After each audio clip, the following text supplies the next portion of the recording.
Hello, Saints and Patriots. Apostle Claver T. Kamawi Mani of RagingElephantsRadio.com, the rebellious voice of Texas Liberty, and this is Texas Nationalist Movement's Legislative Action Workshop, getting ready for the 2019 legislative session and beyond. Thanks for joining in this evening. A very special guest, Jake Provencher, is going to be with us. He's from McGill University and Montreal, Quebec, Canada. Interesting story, studies North American history. It's going to be a fantastic conversation. You want to share it right now. Of course, you're watching live through the video conference of TNM.me. It's also available through the Texas National Movement's Facebook page as well, live video stream. Get on there and share this. This is going to be an amazing hour of conversation. Before we get down to business, those of you that are watching by the video conference, at the bottom of your screen, you will see a question and answer button, a Q&A button, and we're going to be monitoring that throughout our conversation with Jake. And also, remember, this is an event that's going on for several days. It began on Friday, and it will continue all through this week. For the scheduled times of events, go to tnm.me/TNM-law, if you will, TNM-LAW for a schedule. And there you can register for each individual session, each individual conversation. And within your inbox, you will get a unique link for your seat in the video conference. All the videos of our conversations are going to be posted as well, TNM.me, in case you missed any of it, and certainly get in there and share all of those. Jake, welcome to the Texas Nationalist Movement, to the Legislative Action Workshop, and so happy to have you on. I don't see Jake's picture video. Daniel, is he on? Have we lost him? We lost Jake. Okay, we're going to stand by. All right. Going to try to get Jake back. I think he actually is in Montreal. While I wait for that to happen, coming up, if you have not signed up, tomorrow is going to be a huge day indeed. Tomorrow is going to be a huge day indeed. James White at 2 p.m. Texas time, legislative success and the TNM. And then immediately following at 3 p.m., Dave Roberts of Defiance Press, the importance of building relationships for legislative advocacy. And then, of course, tomorrow night, the featured panel dealing with the Alamo, Jerry Patterson, Daniel Miller himself, and others. I'm going to have the pleasure of moderating that. You are going to want to sign the Alamo panel tomorrow night at 7 o'clock is going to be absolutely killer. It's slated for a couple hours or so. Who knows how long it's going to go, especially when Jerry Patterson gets cranked up. Who knows? But, of course, the Alamo and what's happening with the Alamo is hot right now. That, of course, the border invasion. I just found it interesting, Saints and Patriots, that on the Fox's network today, this morning, that the political consultant for George P. Bush was on, giving his view. And then, of course, George P. was put in prominence. He's the only Bush that's in public office right now. There's already mumblings that one of these days he's going to run for president. And so, you know, all this Bush stuff going on. Jake is back. But anyway, the whole point is that that's okay, Jake. The point is, just to tie all this up, the point is George P. has not been a hero when it comes to the issue of the Alamo. And Jerry Patterson, who was the previous land commissioner, has been very vociferous on this matter. And then later on in our conversation, we're actually going to talk to Jake about his experience going to that sacred ground known as the Alamo and Alamo Plaza. Jake had a little technical difficulty there. We'll make it up on the back end. We've got great attendance here tonight, Jake. Jake, I'm just going to ask, I'm just going to conduct this conversation as one who is completely ignorant of the Quebec independence movement and then the history of it. Let's just be transparent about it. I know something about it, but not enough. And maybe everyone out there that's watching is in the same situation that I'm in. Perhaps as a student of North American history, we should begin by you telling us a synopsis of how the two referendums in Quebec came about. Jake? First of all, let me be Canadian and apologize for my Wi-Fi. Well, first of all, the Quebec referendum, it's among the most modern, the most significant modern nationalist movements in North America. You know, if you exclude the American Revolution and the Mexican Revolution as well. So the Quebec is a place in North America where it was 1% away from becoming its own nation. Because of several reasons, it never became its own nation and today remains the French-Canadian province known as Quebec, part of Canada, way up north in Texas. And so my knowledge of this, I wanted to write a book that compared Quebec to Texas.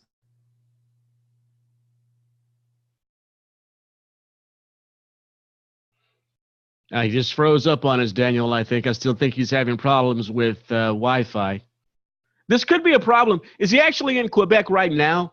I mean, this could be a problem with an overbearing socialist government. They can't get decent Wi-Fi, and they want us to change the health system to mimic theirs. I don't know. What are we going to do, Daniel?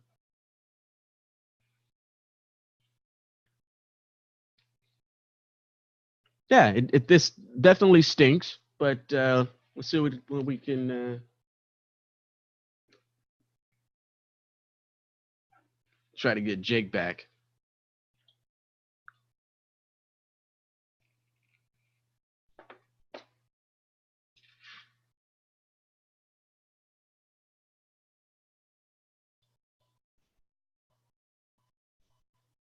Hold on, everybody. Jake's been having some problems with his Wi-Fi up in, I guess he may be in Montreal right now. He's at McGill University.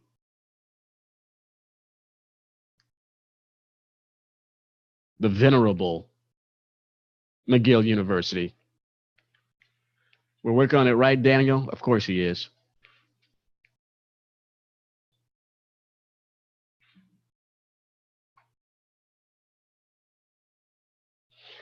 Everybody knows Rachel Malone of Gun Owners of America, the new Texas chapter leader. She actually worked on the inside of the Texas GOP headquarters in Austin for a while. She's really become a rock star when it comes to Texas political activism on many subject matters, not just Second Amendment issues. We got her scheduled for Wednesday, the 12th at 6:30 p.m. She's going to be focusing on learning to testify, unlocking the secrets of the Texas legislature. Saints and Patriots getting up there. I'm looking at this chat room. Scott, I'm serious here. Look, Scott, I'm serious here, and you're making jokes. He's got jokes in the chat room. Thank you, Scott. I really appreciate that. You're really loosening up the atmosphere and reducing the pressure. I really appreciate that. But Daniel is working on getting Jake back in here. I don't know what's going to happen with this Canadian Wi-Fi. I don't know.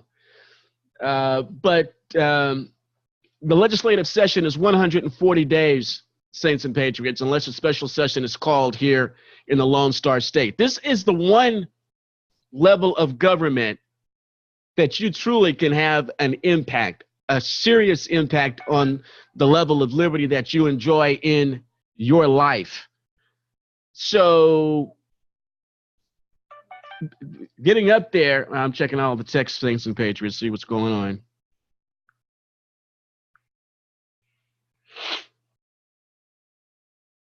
All right, so he may have to call in.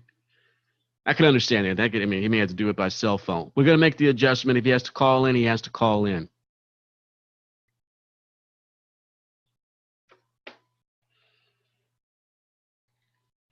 So getting back to Rachel, she's going to talk about how to go in front of committees and testify. If you have any experience, anyone can tell you who has had any previous experience in Texas legislative sessions. It's crazy trying to get everything. Oh, Jake is back. Great. I'm back. Okay, so Hopefully. that's going to be on Wednesday, Saints and Patriots, not tomorrow, Wednesday at 6:30. Rachel Malone, Gun Owners of America, Texas chapter, and the subject matter is going to deal with going before legislative committees and telling them like a TI is, how to get that done. Jake, you're back. Okay, so crank up once again. We understand it, and if this continues, you may have to call in, and we'll get the job done tonight because the attendance is fantastic on this. Sounds good. So, tell us once again the history of the two referendums. Please take up where you left off. So let me apologize again. So the history of two referendums, different from what Texas is in terms of its strive towards independence, of marginalization, federal mistrust, government interdependence. Quebec's strive towards independence is more on the basis of cultural differences and linguistic differences. As some of you may know, Quebec is the only French Canadian province. It's the only province to speak the French language. It is different culturally from the rest of Canada, and being surrounded by Anglophone provinces all around it, and with a population of 20% of its nation speaking French, Quebec has been long wanting to become its own nation in terms to protect the cultural foundation of the French language in Canada, and so forth, has almost become its own nation twice, in wanting to hold two referendums, one in 1980 and one in 1995. Were both of them for the same? Did they come about the same way? How does one get to referendum in Canada? How did Quebec get there? Were in both instances the movements identical, the process identical?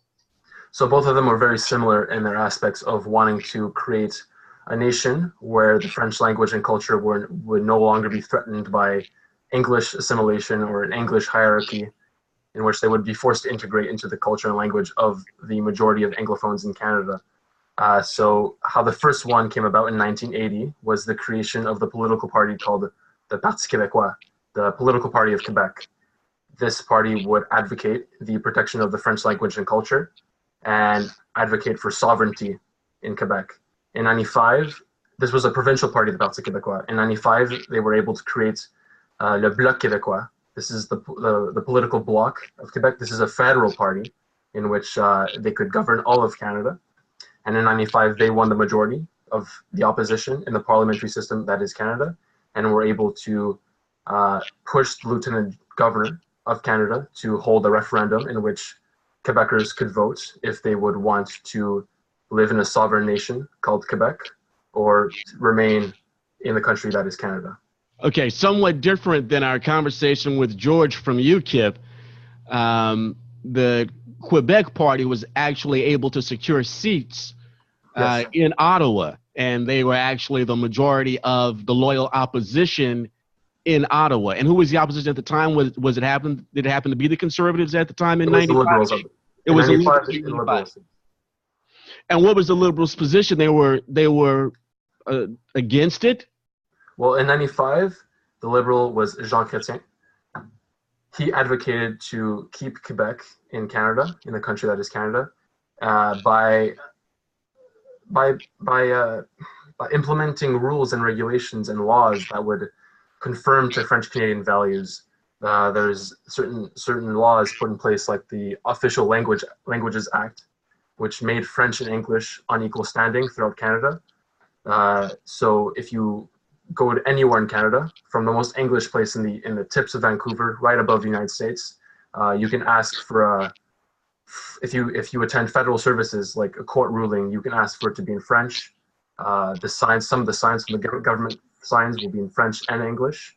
If you're taking a driver's test, you can ask for it to be in French. So that was the Liberals' position, to accommodate Quebec in anything they could want except sovereignty. You must have read my mind, Jake, because at some point in this conversation, I was thinking about actually broaching this subject next. How do the citizens of Quebec feel about that? Let me talk to you about my feelings as a multi-generational Texan. One of the things as we achieve Texas independence, I don't want to see is what's happening right now, the bifurcation, especially of the language within the culture. I find it absolutely frustrating to, let's say, watch Prime Minister's Question Time in the Canadian Parliament, or a press conference with the Canadian Prime Minister, because it's one paragraph in English and one paragraph in French, and then, you know, it's back and forth, and it's the same way in any debate within Parliament, the House of Commons of Canada, and it's rather frustrating. And I'm just wondering, the citizens of Quebec, did they approve of this compromise? Do they like this this fact of Canadian culture? Well, it's definitely the antagony definitely comes more from English Canadians, in which like the French speakers were there before the English speakers, of course, but there's that sense of accommodation. I feel that the antagonization comes more from English Canadians who have to wait for another 20 or 30, 40 seconds of French translation. But the French are more than happy that some of this verbal discourse and political discourse is being translated into their own language. But certain cases where that's been ignored, there's definitely been a political response from both sides. There's that, I believe in 2016, the current Prime Minister, Justin Trudeau, refused to answer a question that was asked in French and responded in English. And it happened the same way again. So if an English person asked a question in Quebec, and in order to accommodate French Canadian values, the Prime Minister answered the question in French. So there's definitely that linguistic dilemma that is ever present in Quebec and the rest of Canada. But the citizenship, the current polling, I'm sure that this subject, the movement, isn't dead. I'm sure there's still those that believe in an independent Quebec. There may be those that hold seats in the Parliament that you would perhaps label as hardliners on the political spectrum when it comes to the independence, the sovereignty, the self-determination of Quebec and its very unique civilization and culture and people. Where do things stand now? Is there still a vibrant movement? Is there another push for another referendum? Well, it turns out that unfortunately most Quebecers are fed up with the independence movements. They failed twice. And if you look at the current statistics, we had a provincial election in October 1st, where one of the political parties of Quebec that was running for provincial power was the Parti Québécois, which I outlined before. Unfortunately, they only got 20% of the vote. And so there was several articles in Bloomberg where there's no longer a market for wanting independence in Quebec. And this is because of other factors too. Both Canada and Quebec have come to certain terms where they've agreed on certain language rules, certain political rules that have allowed Quebec to stay within Canada and have allowed Canada to tolerate Quebec at the same time. You can see this in the Official Languages Act, as I mentioned before. In 2006, the Prime Minister Stephen Harper set forth a motion in the Parliament of Canada, where Canada would recognize Quebec as a nation within a nation. And so there's been multiple motions set forth to recognize Quebec as a nation and to respect the values that Quebec has and to respect French Canadians as equal and so forth. There's been multiple efforts put in place to maintain Quebec within Canada, and unfortunately the idea of wanting a sovereign Quebec no longer is compatible with modern day standards.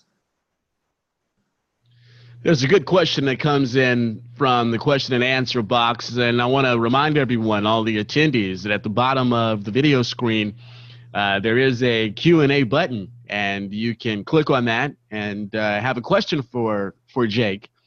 And Scott wants to know, how did 50% of citizens of Quebec get over their fear of separating from Canada as the whole. 50% of them wanting to say, yeah, we want to step away. It's a problem that we have here in Texas, the fear of the unknown, never having seen that condition before. How did you guys get over that, Jake? So the exact number was 49.4%. It was extremely close. And it stems from a multitude of reasons, more cultural than I would say, than political. So Quebec was the place to be from the 60s to 95. In 1967, you had the World Expo in Montreal, which celebrated Canada's 100th anniversary. It was held in Montreal.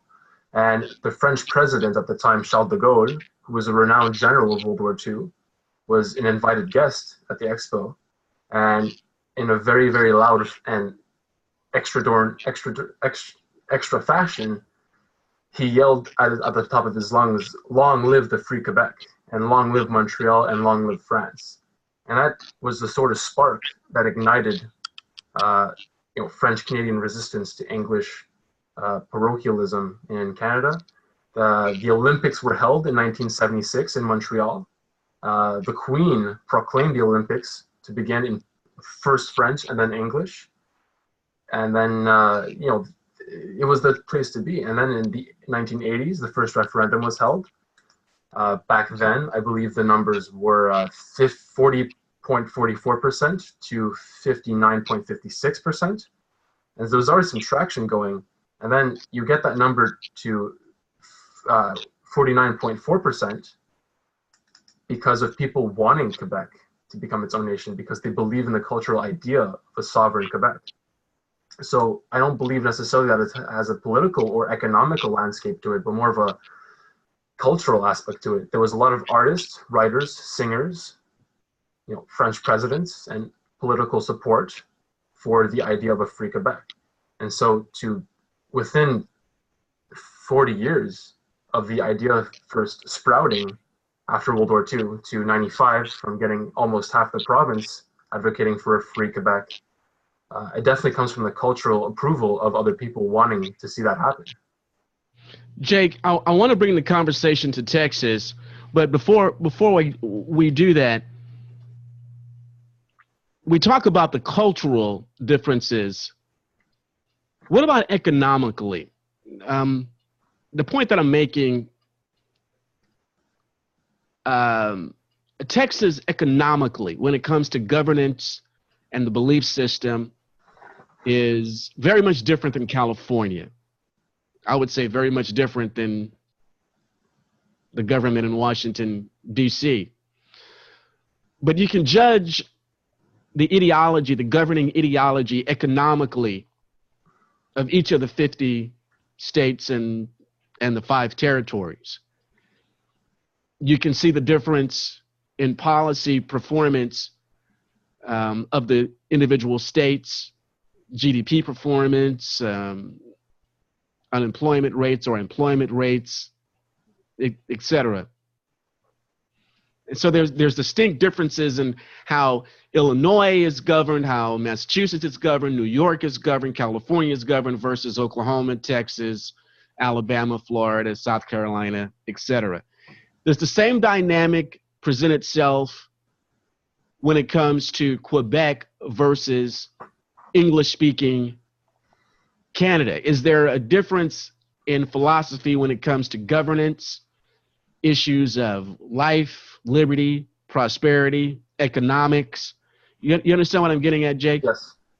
I think what you're getting at is that what Quebec and Texas share in relation to the countries that they currently belong to is that sort of powerhouse dynamic to the country.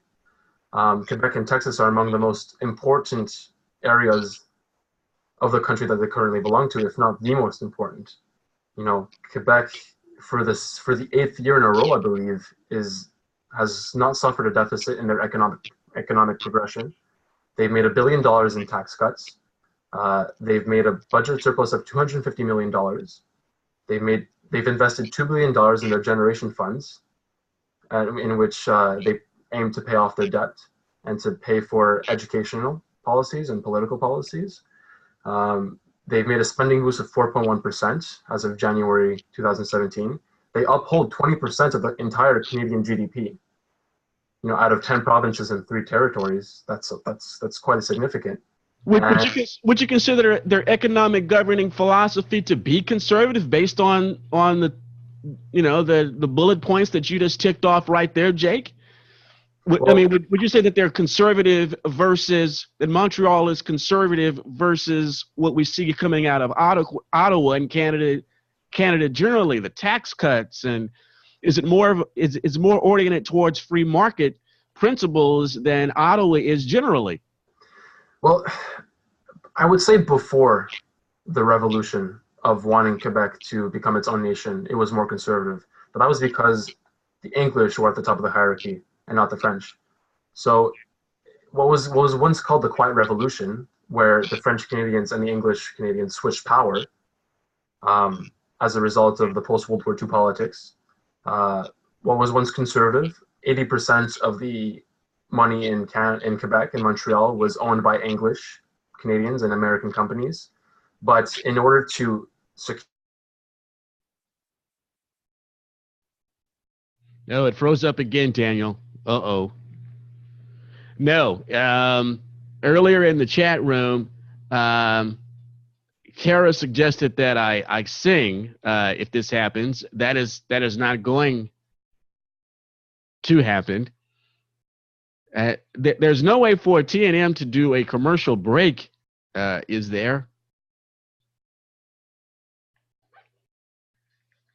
This is what I get for signing up to do this, Saints and Patriots. I didn't sign up for this combat duty. What's happening, Saints and Patriots? Of course, Jake Provencher is up in Quebec, Montreal, Canada, and at McGill University, and has been having problems with his socialist Wi-Fi. This is why we want a free and independent Texas, so that we don't have to deal with government provided Wi-Fi. We don't have to deal with that. We can have a true free market thing, you know. All right, so I'm going to do this from my phone now because I do no longer trust my computer. I think this is definitely not the way that, just like referendums, not the way we anticipate things going. But I will further trust my data and no longer my Wi-Fi. You still look fantastic, Jake. The picture. For sure. Yeah. Let me just get this Quebec flag in the picture and let's do it. No, you know, I guarantee you now, no longer will this interrupt. Okay, well, I mean, the video shaking actually is great. I mean, it gives kind of live action motion to it. Sounds good. No longer do I have to do the Slayer in order to get back into the frame. And the audio sounds great, Jake. Great. Hey, listen, Awesome. There was actually an email that came in to TNM from Greg in Corpus Christi. And he puts it this way: it's often said that votes for self-determination are once in a generation events. How did Quebec manage to push 2 votes so close together? Once again, that's from Greg in Corpus Christi. Well, like I said before, Quebec is a very populous area of Canada, one that does not go very silent. And with the emergence of the Parti Québécois and later the Bloc Québécois, you know, when you put all of Quebec's effort into, or at least half in this case, there's definitely going to be some voices heard. If you can push the entire agenda forward into a sovereign nation, into the idea of a sovereign nation, you know, things go very smoothly if you can get at least half your province backing it. So to answer your question, the way within 25 years of each other, things become very possible if you can rally enough people behind your cause. And with the charisma of the Parti Québécois leaders and the Bloc Québécois leaders, and you know, having approval of France and having approval of other international powers, things go very smoothly if you can get enough support and advocate for your cause. Yesterday's conversation with George Constantinides of UKIP, but that's Daniel owes me a good barbecue dinner or a good Greek dinner just for having to deal with George, a man born in Greece with a British accent. That combination. He threw that one at me. He just I need compensation for having to try to understand that. And honestly, Jake, I thought I was going to have a problem. I said this guy's going to have a thick French Canadian accent and it's going to be. Well, I'll get into that why I don't, and it has to do with some of the politics here. Okay, but in talking with George last night, he made mention of something that Daniel and I have spoken about previously, and others. Actually, Texans have never known independence, right? Being its own sovereign country. We know that at one time we were, but there's no one alive that has experienced that. And in discussing Brexit, George was saying, yes, there's still a generation that remembers pre-EU and how it was pre-EU and how Great Britain was and how well it did as its own sovereign entity. We don't have that here in Texas. Quebec, I'm thinking, didn't have that either. Were there generations that remember when Quebec was an independent? Oh, definitely. I mean, like when you, okay, well, an independent Quebec has never really been a thing necessarily. Yeah, right. The last time, well, you got to go back to 1763, really, when the French and the English went to war over colonial possessions in North America, and the British defeated the French in Quebec. And the British gave an offer to the French saying, we'll take Quebec, and France relinquished its power over Quebec for a small Caribbean island called Guadeloupe in the Antilles, in the Caribbean Ocean. And this is where the philosopher Voltaire came in, advocating for that there was the right move, saying, what would you want with a few acres of snow? And since then, there's been a serious bedevilment that has affected English Canada, because since the abandonment of Quebec from France, it stemmed from a belief of nationalism and say, we're no longer French because they're not here anymore. We are French Canadians living under British rule. And that was the case for a very long time, until the referendums. Jake, you're working on a book comparing Quebec, the referendums of Quebec, and Texas, yeah, if you will, the premise, and kind of give us the 30,000-foot view of what it's all about. Make that comparison for us. Well, I've outlined 4 major comparisons between Texas and the referendums that Quebec underwent in the past. The first one is economically. Like I mentioned before, like I outlined before, both areas are very important to both countries that they belong to economically. They are serious economic powers in the scope of their countries. They contribute a massive portion of their own GDP. Quebec 20%, Texas 9.5%, I believe, or 10% if you want to round it up. Both areas of the country provide a lot of enlistments towards their armed forces. There's the cultural aspect too. Nationalism has been the forefront of both areas, Texas and Quebec. If you ask when I was in the South, if you asked a Texan where he was from, never would he dream of saying the United States of America. He would say, I'm from Texas. If you asked a Quebecois person where he or she would be from, they would say Quebec, usually, not Canada. There's that sense of, oh yeah, another thing I saw was the bumper stickers. So saying secede on some cars, I saw the bumper sticker saying secede in Texas, and in Quebec, all of our license plates say je me souviens, which in French means I remember. And this is a meaning put forth remembering all the efforts that the French Canadians have put in their past to preserve and protect their culture and language from a hegemonic power that was the English and assimilation. There's also that, both places have their own national anthems. There's Texas, O Texas, which Daniel outlined to me existed before the Star-Spangled Banner. And in Quebec, there's a national anthem called Gens du Pays, which means people of the country. Both, what I'm trying to get at is that both cultures are akin to the regions. You don't really see that compared to the rest of English Canada or compared to the rest of United States outside of Texas. There's also that means of independence. Both Quebec and Texas share some sort of similarities in which their strive towards independence originated from. The controversy of Texas exists because United States annexed Texas in 1845, from what I remember.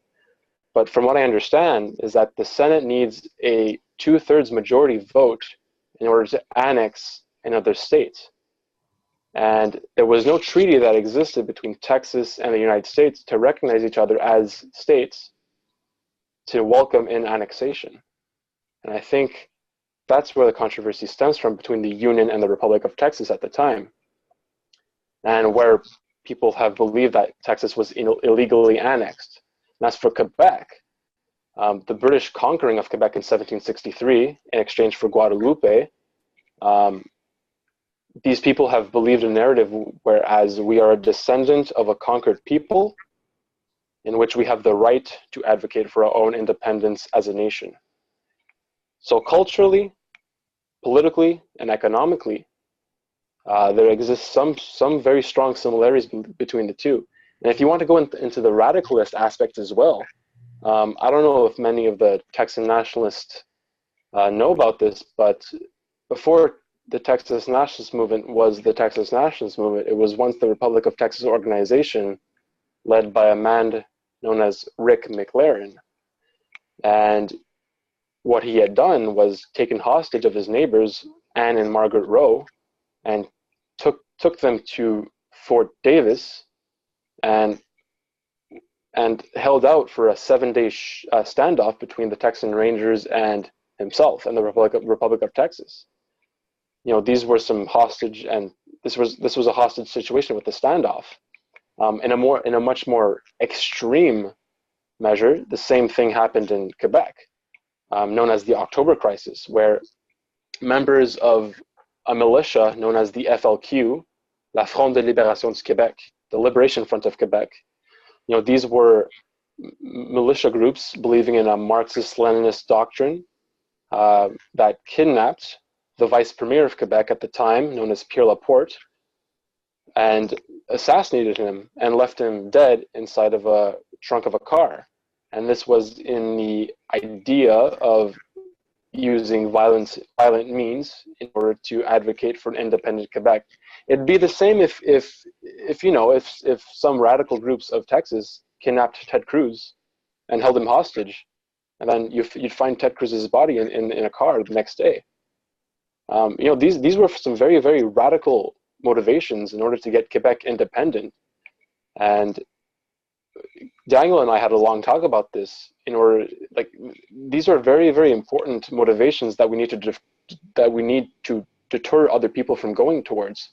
Because if anything, back in that day, it was very commonplace, such as bombings, the domestic terrorist acts, the kidnapping, perhaps the most. Yeah, this was the 1970s. Yes. Yeah, Patty Hearst and the Symbionese Liberation Army was that kind of work was. Just where look at Ireland. Place. Yeah, Ireland. Yeah, Northern Ireland. Yeah, it was pretty nasty. It was kind of commonplace when people talk about divisions and social tensions. What we're experiencing now, whether anywhere in North America, really is no comparison to what we saw from the early 1960s until essentially the Carter administration and somewhat into the Reagan administration. Jake? Definitely. But Pierre Laporte, as I said, wasn't the only one to get kidnapped and held hostage. There was the British Trade Commissioner known as James Cross. Just because he was an Anglophone and a politician They kidnapped him and held him hostage for 3 months, and after the 3 months, they exchanged him for other hostages kept by the Royal Canadian Mounted Police in exchange for FLQ members that were taken prisoner. And there's a strong history of radicalism in Quebec sovereignty, and I was able to draw some similarities in Texas as well. There's the aspect of Johnny Wise and Jack Abbott Grebe, where these people were accused of holding biological weapons and planning an assassination attempt on Bill Clinton. Although these were, blown up way out of proportion, it's that these people sometimes need to be deterred of, saying certain things and being very wary and being very careful of what it means to be a nationalist and what it means to advocate for sovereignty, because frankly, these ideas of sovereignty aren't very popular. Jake, you're a world traveler, and one of the things when I get a chance to get outside of Texas is I like to inquire from whomever I'm around, what is their perception of Texas and Texans? And I'm wondering if you do the same thing when it comes to Quebec, when you're traveling around. Do other citizens of the world have a sense of Quebec's independence streak like they do Texans? Like, just like you said, you ask me where I'm from, I'm going to say Texas before I say America any day, any hour of the day. Mm-hmm. Do they get that sense? Is that the view that they have of us as an independent nation already, as a unique culture, the same as they do with Quebec? Oh yes, people recognize Quebec, and I would say certain times love Quebec more than the rest of Canada. If you ask English Canadians, that would be the opposite from what I've experienced. But Quebec is a place that has millions and millions of tourists every year because of its unique cultural approach and its unique language. There's many French visitors, many Belgian visitors, and people are surprised when they find out we're very welcoming people. We have a thrill for life.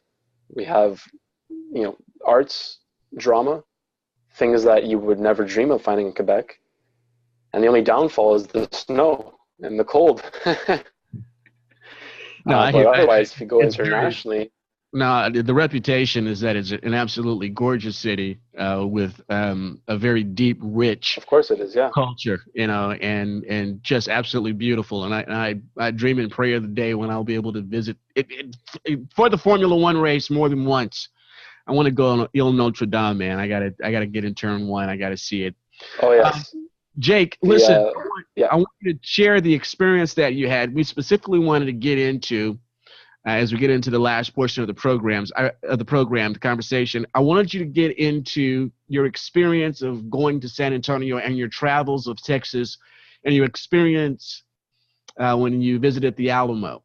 I think it was important for us to allow you to do that, and I want you to do that now, please.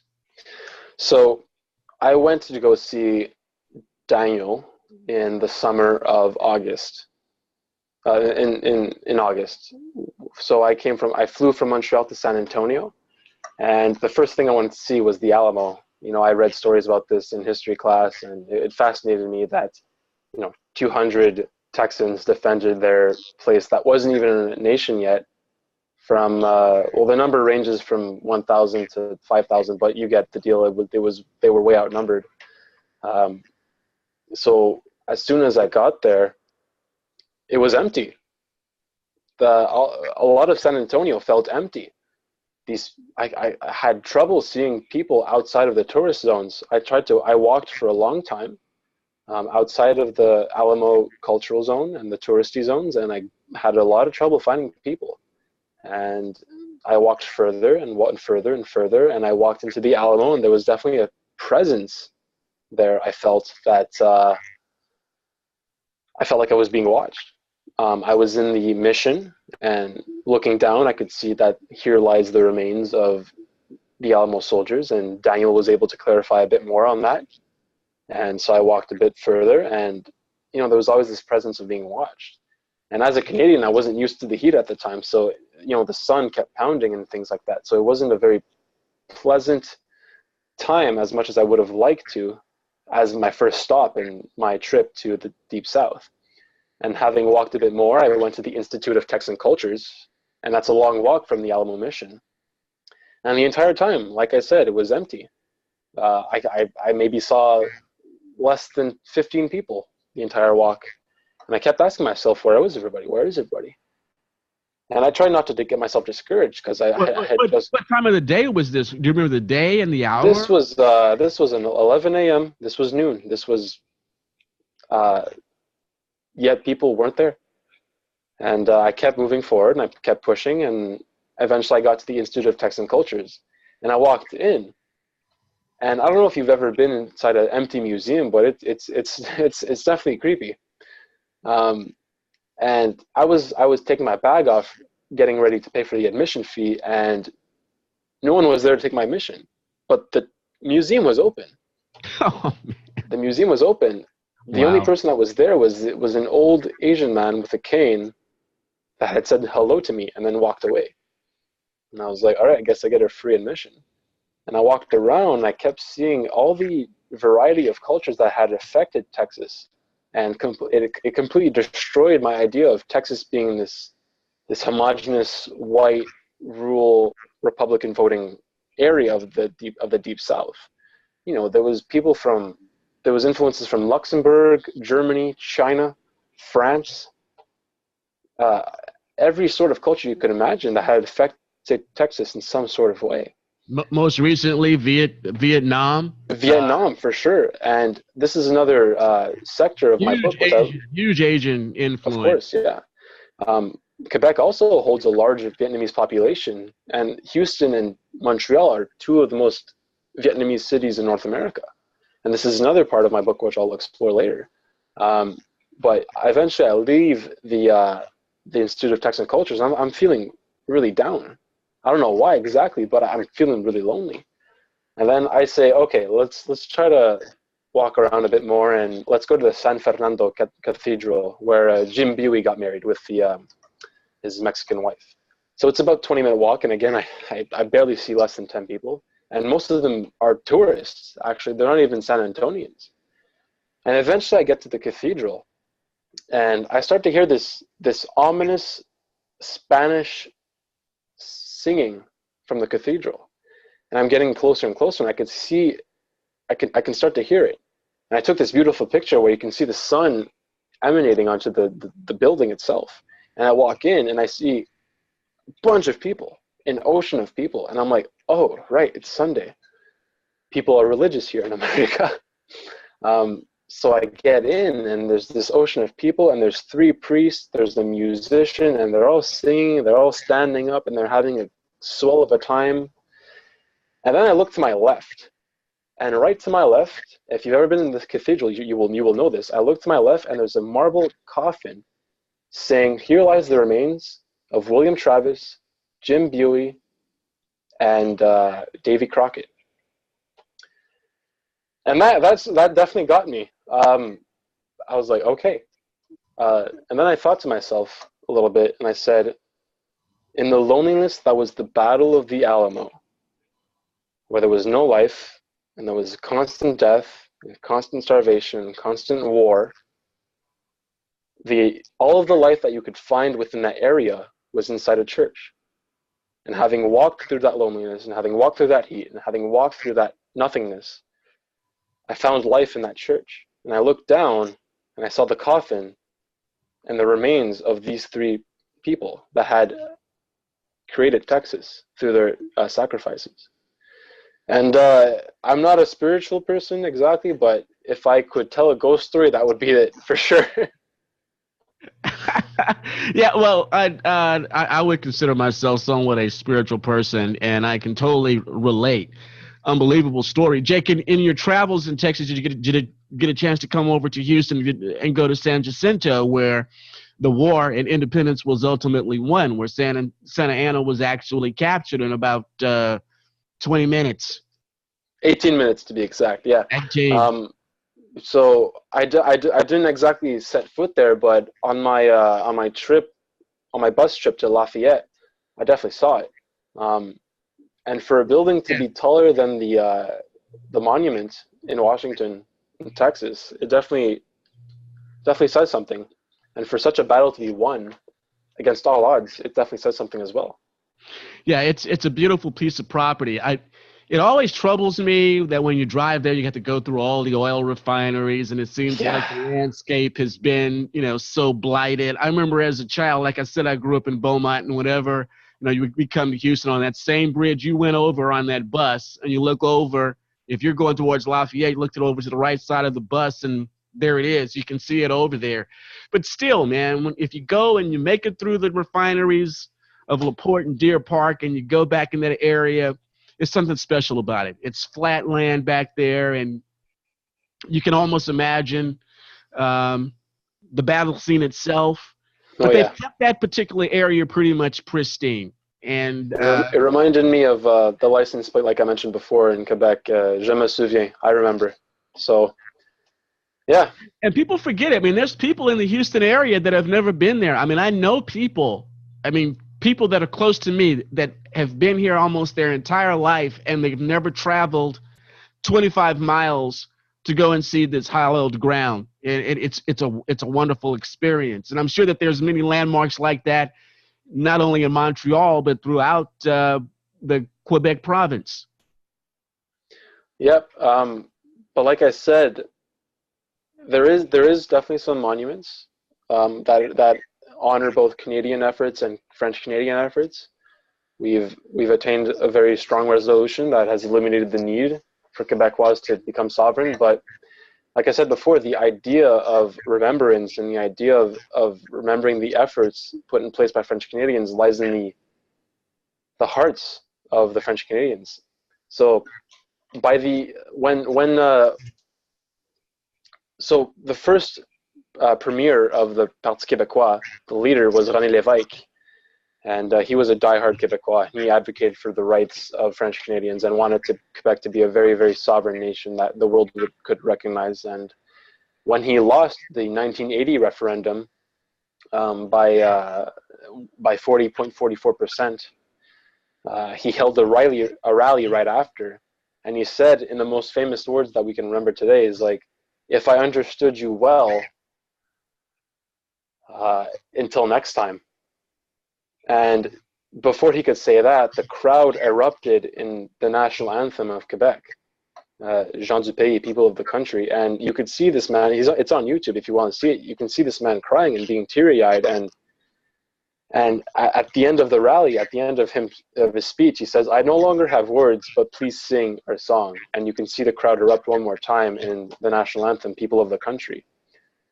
And that sort of vibe and motivation manifested itself into 1995, where the draw was at 49.4% as well.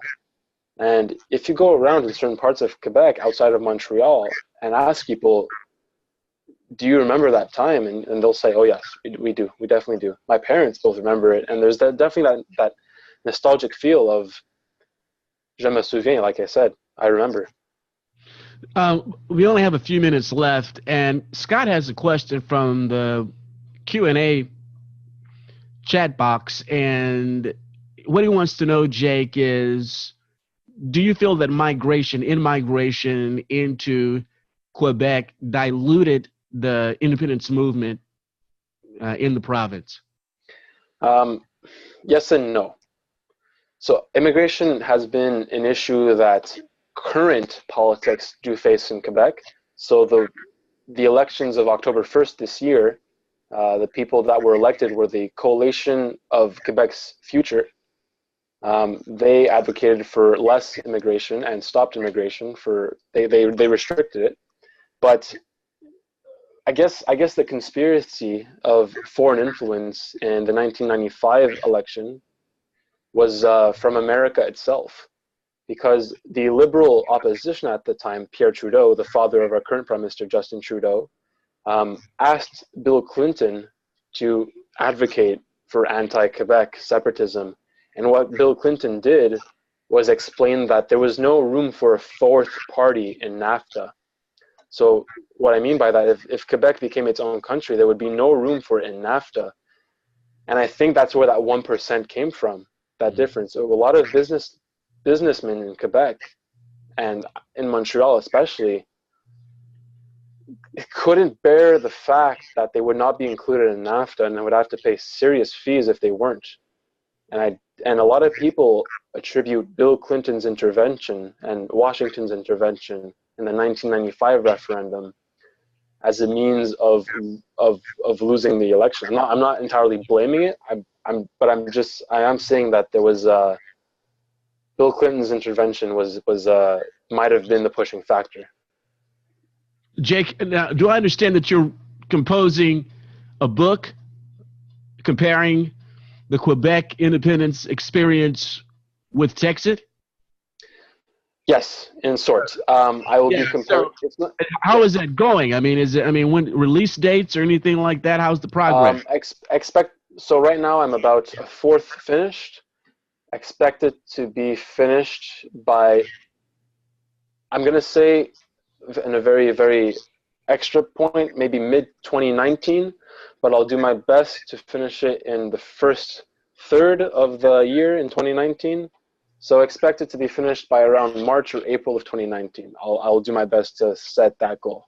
Now, you're studying at the very prestigious McGill University. Yes, sir. In Montreal, North American history. Is there an emphasis, especially on Texas history, within your major?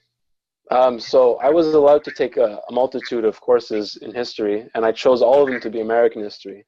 I find American history the most fascinating and the most constantly changing of all histories. And I'm writing another book about this right now called The Last Superpower, and it explains how America went from 13 ill-treated colonies to the last superpower in the world. And that fascinates me a lot. And through this research, I stumbled upon Texas, and I was able to learn a lot more about Texas. And happened to stumble upon Texas. I happened to stumble upon Texas, and look at us now. I am now I'm now talking to the Texas nationalist movement. I was able to stumble upon Texas and learn much more about it, and I was able to find the commonalities between both Quebec and Texas, and here I am now. Any plans to come back in the future to Texas? I mean, if you decided to move down here, I mean, since 1,500 people move here every day, you would just be part of the, the land rush into Texas.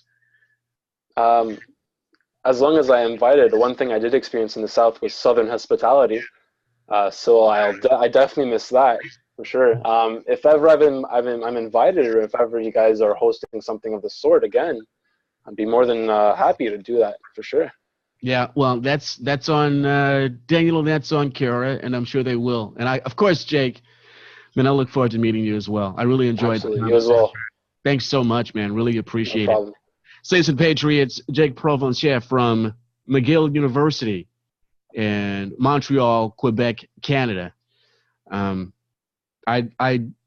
honestly pray to the Lord Jesus that one day I get a chance to visit Montreal. As a big Formula One fan, I definitely want to go to Ile Notre Dame and Circuit Gilles Villeneuve. One of the late great heroes of F1. Saints and Patriots, I want to thank you guys for joining us tonight. Now, we've got more conversations coming up, and during the technical difficulties we had with Jake, I gave you the rundown all the way through Wednesday. If you want to attend, keep in mind that each conversation requires a unique URL link. So you have to go to tnm.me/TNM law, TNMLAW. You can sign up and get your seat reserved for each one of the conversations. Yeah, it'll stack up your inbox a little bit of inbox clutter. But the way the platform is set up, it's sort of the only way to do it. And frankly, it's the best way to do it.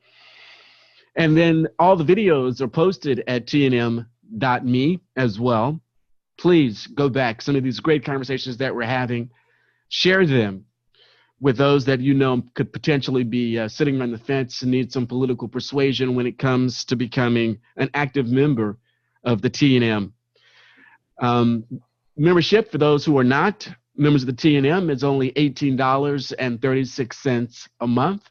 You can sign up at tnm.me or, of course, at ragingelephants.radio.com. And speaking of RER, we want you to sign up for the RER app. Download the RER app at your app store and at Google Play. And also sign up for our email as we continue to give you news information from a Liberty perspective. Always Texas-oriented, 24/7, 365. We're your Texas network.